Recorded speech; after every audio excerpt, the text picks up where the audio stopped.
Doctor साहब कैसे समझ सकते हो नजर बेरानी परिवार किसको कहते हैं। एक छोटा देवीलाल वोट लूट के आया था, सब में लूट मची हुई है।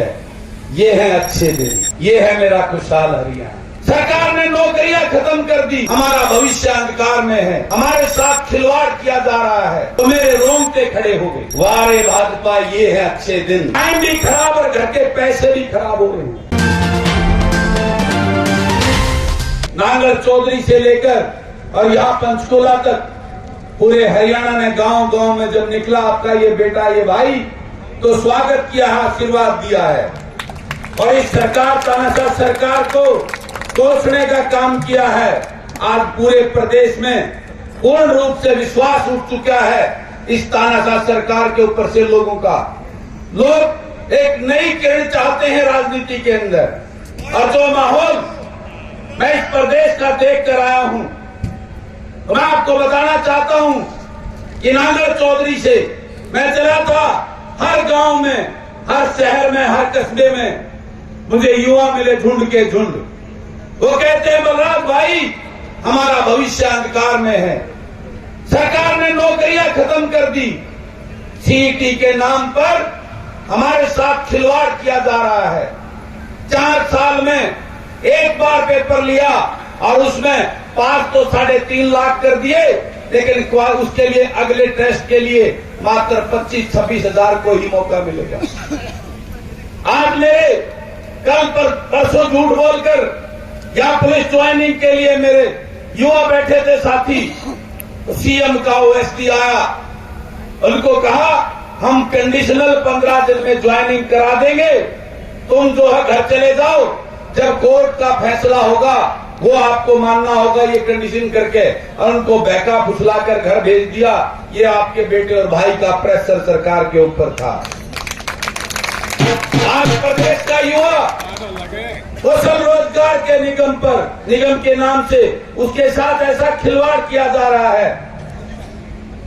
मेरे पढ़े लिखे MA, MEd, BA, BTech, highly qualified बच्चों को आज चपरासी की लाइन में, वो भी ठेकेदारी टेम्परेरी की लाइन में खड़ा कर दिया। मैं आपको बताना चाहता हूं, यात्रा शुरू करने से 6-7 दिन पहले मेरे पास एक गरीब आदमी अपने बेटे को लेके आया और वो कहने लगा, विधायक जी, मेरे बेटे ने कौशल रोजगार निगम में चपरासी का फार्म भर रखा है, इसकी मदद करके इसको चपरासी लगवा दो। तो ठेकेदार इसका ये नहीं पता वो 6 महीने का लगेगा या 1 साल लगेगा।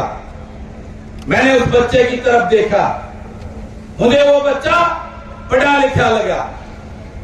मैंने उससे पूछा कि ये बच्चा पढ़ा हुआ कितना है, तो जब उसके बाप ने उसकी क्वालिफिकेशन मुझे बताई तो मेरे रोंगटे खड़े हो गए। उसने बताया कि मेरे बच्चे ने सिविल से एमटेक किया हुआ है। एक गरीब आदमी जिसने कपड़े सीलकर अपने बच्चे को सिविल से एमटेक कराया, ये सोचकर ये मेरा बेटा एसडीओ एक्शन और एससी बनकर अफसर लगेगा, मेरे लिए अच्छे दिन आएंगे। वारे भाजपा, ये है अच्छे दिन। एक एमटेक बच्चे को कॉन्ट्रैक्ट की चपरासी की लाइन में खड़ा कर दिया, इससे अच्छे दिन तो हो ही नहीं सकते। एक एमटेक बच्चा जब 12वीं पास कर रखो, उसके झूठे बर्तन धोएगा, उसको चाय पिलाएगा, तो उसकी हर रोज मृत्यु होगी, अंदर से मरेगा वो हर रोज, और एक दिन सुसाइड करेगा।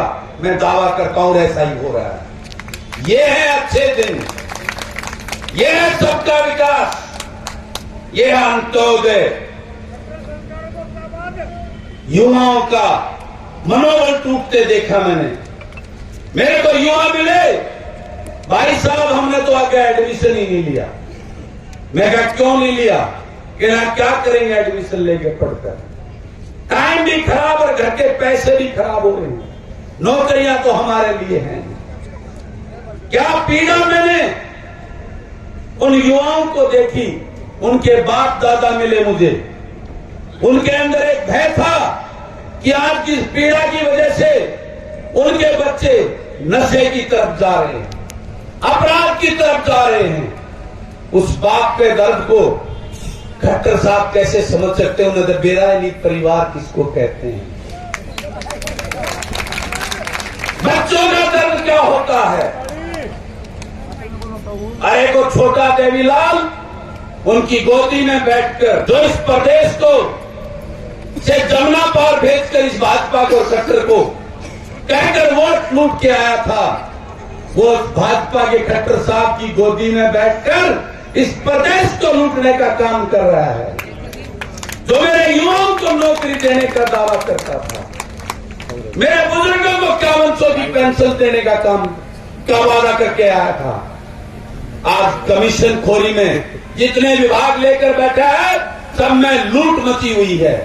ये है अच्छे दिन इस प्रदेश में। मुझे नांगल चौधरी से लेकर पंचकुला तक किसान मिले। नांगल चौधरी में, नारनौल में, महेंद्रगढ़ में, दादरी में बाढ़ से सरसों की फसल बर्बाद होगी, उसमें नुकसान हो गया। वो डीसी ऑफिस के चक्कर काट रहे हैं, सड़कों पर बैठे जिंदाबाद मुर्दाबाद कर रहे हैं, कोई सुनने वाला नहीं। कलानौर, महम और जुलाना, नारनौल में जल भराव की वजह से कई हजार एकड़ खाली पड़ी है उस किसान की। किसानों को रोहतक, जींद, कैथल में, यमुनानगर में गन्ने के भाव के लिए सड़कों पे उतरते देखा। कुरुक्षेत्र, यमुनानगर में आलू की फसल जो है 1 एकड़ में सिर्फ 12 से 15 हजार रुपए की आलू की फसल हो रही है, और उसको पैदा करने में एक किसान को 40 हजार रुपए से ज्यादा खर्चा आ रहा है। उस किसान के दर्द को देखा, उसको सड़कों पे बैठा देखा। यह है मेरे किसान की डबल इनकम, जो 2022 तक ये भाजपा की सरकार के लोग उसको 2022 में खुशहाल बनाने की और उस किसान को खुश समर्थ बनाकर डबल आय करने की बात करते थे। उसका दर्द देख के आया हूं मैं इस प्रदेश में। इस प्रदेश में खिलाड़ी, एक खिलाड़ी को तैयार करने में पूरा घर खुआना पड़ता है। हरियाणा प्रदेश देश के 65% मेडल लाकर देश का नाम ऊंचा करने का काम करता है। खेलो इंडिया में हरियाणा प्रदेश 1 नंबर के पायदान पर होता था, लेकिन हमारी हरियाणा प्रदेश की सरकार ने हमारे खिलाड़ियों का खेल कोटा खत्म करके, नर्सरियां खत्म करके उन युवाओं का, उन खिलाड़ियों का मनोबल तोड़ने का काम किया है। और आज मेरा हरियाणा प्रदेश खेलो इंडिया में 1 नंबर के पायदान से खिसक कर 3 नंबर पर पहुंचा दिया है। ये है मेरा खुशहाल हरियाणा। ये है सबका साथ, सबका विकास। आज मेरे प्रदेश का कर्मचारी जो सड़कों में बैठा है अपनी ओल्ड पेंशन स्कीम को लागू करवाने के लिए, जो उसका हक है, एक कर्मचारी अपनी जिंदगी के 35 से 38 साल प्रदेश की सेवा के लिए गुजारता है, और बुढ़ापे में उसको उम्मीद होती है, उसका बुढ़ापे का सहारा पेंशन होती है। नई पेंशन स्कीम में उसको बुढ़ापा पेंशन से भी कम 1200 और 1500 रुपए नई पेंशन से मिलते हैं। वो अपना हक लेने के लिए, ओल्ड पेंशन लागू कराने के लिए आज सड़कों पे बैठा है। कल मुख्यमंत्री के घर का घेराव करने जा रहा है। ये है मेरा खुशहाल हरियाणा। आज मेरे प्रदेश का कलरक जो सारी नीतियों को इम्प्लीमेंट करता है, सारी फाइलों पे काम करता है, उसके बगैर कोई काम नहीं हो सकता। उसका मानदेय 19,900 रुपए है। वो अपने हक के लिए, अपने मानदेय को 35,400 कराने के लिए आज सड़कों पे बैठा है। मेरे प्रदेश के अनेकों विभाग में जिसको सिलेक्शन हुए, भाई अनिल ने भी बताया, जो भी लेक्चरर लग गया था, लेकिन वह भर्ती कैंसिल कर दी। ऐसे ही संस्कृत के अध्यापक, कई और IIT के इंस्ट्रक्टर जिनकी सारी प्रक्रिया हो चुकी है, इस सरकार ने सारी नौकरियों पे कैंची चला दी, उनको ज्वाइनिंग नहीं करा रही है। ये है मेरा खुशहाल प्रदेश। इस सरकार के अंदर हर कर्मचारी आज परेशान और सरकार की तानाशाहियों की वजह से पीड़ित और ठगा हुआ महसूस कर रहा है। इस प्रदेश का सरपंच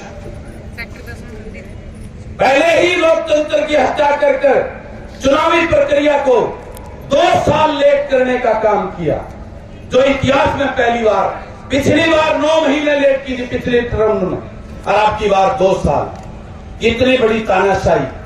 कोर्ट के और उनके प्रेशर में चुनाव तो करा दिए, लेकिन चुनाव के बाद उनकी ताकतों पर कैंची चलाने का काम किया इस तानाशाह सरकार ने। ई टेंडरिंग लागू करके अपना कमीशन खोलने की उस प्रक्रिया को लागू करने का काम किया। मैं पूछना चाहता हूं इस प्रदेश की सरकार से, ई टेंडरिंग से कौन सा भ्रष्टाचार रोकेंगे आप? आप तो कमीशन खोरी को बढ़ावा दे रहे हैं, क्योंकि सरपंच तो कमीशन देगा नहीं, इसलिए ठेकेदारी लगाकर उस टेंडर कौन सा नया कर दिया? वही बीडीओ है, वही जेईएसडीओ है, वही पंचायत सेक्रेटरी है। लेकिन सरपंच का पावर छीनकर अगर सरपंच 1 हफ्ते में पेमेंट नहीं करेगा तो बीडीओ को पावर, ऐसा पहली बार सुनने को मिल रहा है। खाता सरपंच का होगा और पैसे कढ़ाने का अधिकार बीडीओ को देने का काम। वाह रे मेरी सरकार, ये तानाशाह सरकार जिसने हर चीज को, हमारे मौलिक अधिकारों को जो संविधान ने हमें दिए, सबको तार तार करने का काम कर रहे हैं। ये है अहंकारी और घमंडी सरकार। इसको सबक सिखाने के लिए तैयार हो जाओ। मैं इसलिए जन जागृति यात्रा लेके निकला था